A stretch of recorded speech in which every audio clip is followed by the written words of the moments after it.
A common way of computing cohomology is via long exact sequences. How do we get long exact sequences? The zigzag lemma from homological algebra says that a short exact sequence of quotient complexes will always induce a long exact sequence in cohomology. We are not going to prove this. Rather, we want to give an explicit description of this connecting homomorphism. Because in practice, when computing cohomology using long exact sequences, we often need to know this explicit description. Okay, but first, let's review what's the definition of a short exact sequence of cochain complexes.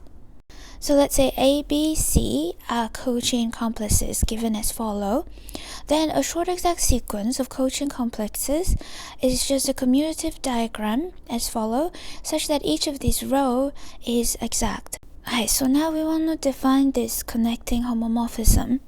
Given a class, let us C in here, we want to define this class, delta of C. So let's see how to do it. Well, so first of all, C is a k-cocycle.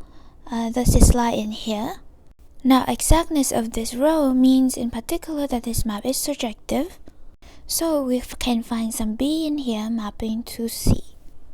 Now let's look at dB. We claim that dB must lie in the kernel of this map J. And why is that? Well, by the commutativity of this square, we know that the image of dB must be equal to dC. But C is a cocycle, so by definition, dC is 0. So we see that dB must lie in the kernel of this J. Now again, by exactness of this row, we know that the kernel of J is equal to the image of I. So there is some A in here mapping to dB.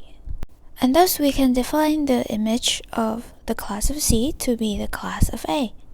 It's easy to check that this is actually well defined. And from now on, we'll think of the connecting homomorphism as being given by this zigzag diagram.